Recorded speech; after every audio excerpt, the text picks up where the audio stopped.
ए बराबर बी बराबर और सी बराबर आबे दिया है, तो सत्यापित करना है मेरे भाई। सबसे पहले तो ए प्लस बी और बी माइनस सी को परिकलित करना है, यानी कि पहले इसको निकालना है दोनों को, उसके बाद इसको ना बराबर दिखाना है। समझ में आया? बी माइनस सी और ए प्लस बी पहले आप निकाल लोगे तो इस पर बैठाना आसान हो जाएगा। आई होप आप समझ चुके हो। तो सबसे पहले हम लोग ए प्लस को बी को निकाल लेते हैं। तो ए का मान हम लोग लिखेंगे क्या है, 1 है, 2 है, माइनस का 3 है, 5 है, 0 है, 2 है, 1 है, माइनस 1 है और 1 है। और इसको हमें जोड़ देना है किसके साथ, बी के साथ। तो बी का मान तुम्हें पता है क्वेश्चंस में दे रखा है, लिखो इसको अच्छे तरीके से। हमने बी का भी मान क्या कर लिया, अच्छे तरीके से उतार लिया। ए प्लस बी दोनों को हम क्या कर देंगे, जोड़ देंगे। तो 1 में 3 जोड़ देंगे तो हो जाएगा हमारा 4, 2 में 1 को 2 में 1 जोड़ोगे तो माइनस में तो 1 बचेगा, और 3 में 2 जोड़ोगे तो माइनस प्लस माइनस क्या बचेगा, माइनस का 1 बचेगा। आई होप कि आपको इतना समझ में आया। दूसरा लाइन में 5 4 जोड़ देंगे तो हो जाएगा 9, 0 में 2 जोड़ देंगे तो हो जाएगा 2, और 2 में 5 जोड़ देंगे तो हो जाएगा 7। यहाँ पर 5 3 हो जाएगा, ठीक है। माइनस 1 और 0 जोड़ देंगे तो यहाँ पर हमारा क्या आ जाएगा, माइनस का 1 आ जाएगा, और 1 में 3 जोड़ देंगे तो हो जाएगा हमारे पास 4। तो इतना अच्छे तरीके से आपको समझ में आ गया, ठीक है। तो ए प्लस बी हम लोग का निकल गया। अब एक और चीज़ निकालना है, बी माइनस के सी।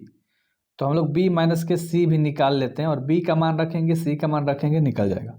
बी का मान है 3 माइनस 1 2। हम अच्छे तरीके से लिख देते हैं बी का मान फटाक से, क्योंकि क्वेश्चंस में ही है तो दिक्कत क्या है, लिख दिया। हमें घटाना है सी का मान, ठीक है, बी में से सी का मान थोड़ा फटाक फटाक लिखेंगे हम लोग, क्योंकि हाथ को तेज चलाना सीखना है, एग्जाम में भी मजा आएगा, और जितना रिवीजन करोगे उतना मजा आएगा।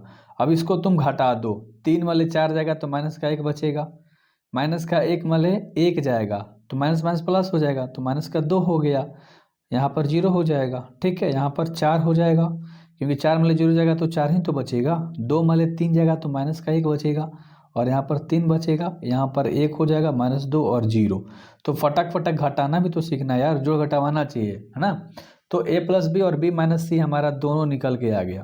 तो हम इस पर अब सत्यापित कर देंगे। तो हमारे पास क्या है, अच्छे से लिखेंगे यार, ए है, फिर प्लस में क्या है, बी माइनस के सी है, और बराबर में ए प्लस का बी है, उसके बाद क्या है, माइनस में सी है। तो बस मान पुट कर दो, सब मान तुम्हें पता है, ए का मान तुम्हें पता है क्वेश्चन से, तो ए का मान हम लिखते हैं, ठीक ना, अच्छे तरीके से। आपको ना घबराना नहीं है, ये क्वेश्चन थोड़ा सा इरिटेटिंग हो सकता है एंड दिमाग चाटेगा, तो कोई दिक्कत नहीं होना है, ठीक है।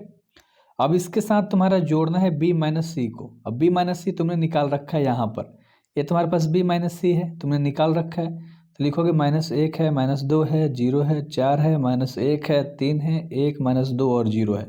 हमने अच्छे से लिख दिया, बराबर का चिन्ह है, बराबर चिन्ह दे दिया। ए प्लस बी का मान लिखना है, क्या निकाले हो तुम, 4 1 माइनस 1 यहाँ पर निकाले हो, देख सकते हो। जो निकाले हैं उसको हम अच्छे तरीके से लिख देते हैं। बहुत आराम तरीके से पढ़ाई करेंगे यार। सी का मान तुम्हें घटाना है, सी का मान क्वेश्चंस में है,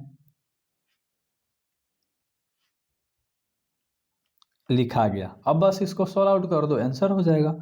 1 में से 1 को जोड़ना है, तो प्लस माइनस माइनस, 1 में 1 जाएगा तो हो जाएगा 0, 2 में से 2 जाएगा तो यहाँ पर तुम्हारा क्या हो जाएगा, प्लस है, प्लस माइनस माइनस 0 हो जाएगा, और माइनस 3 में से 0 जाएगा, जोड़ोगे तो यहाँ पर तुम्हारा क्या हो जाएगा, माइनस का 3 हो जाएगा। तो उम्मीद करता हूँ कि अच्छे से समझ में आ रहा होगा बिल्कुल भी। आगे अगर सॉल्व करेंगे तो 5 में 4 जोड़ दोगे तो हो जाएगा 9, 0 में माइनस 1 जोड़ोगे तो हो जाएगा माइनस का 1, ठीक है, और 2 में 3 जोड़ दोगे तो हो जाएगा 5, और नीचे वहीं तुम्हारा 2 माइनस 3 और 1 आ जाएगा।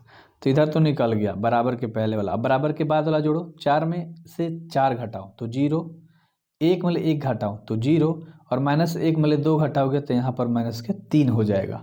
सेम 9 में से 0 घटाओगे तो हो जाएगा तुम्हारा 9, 2 में से 3 घटाओगे तो माइनस का 1, और 7 में 2 जाएगा तो हो जाएगा 5, और निचला लाइन में सेम वही चीज़ आ जाएगा जो आया था। तो दोनों आपस में क्या हो गया मेरे भाई, बराबर, और यही तुम्हारा आंसर हो गया। दोनों आपस में बराबर हो गया, सिद्ध हो गया। यहाँ पर सिद्ध भी लिख सकते हो, कोई दिक्कत नहीं।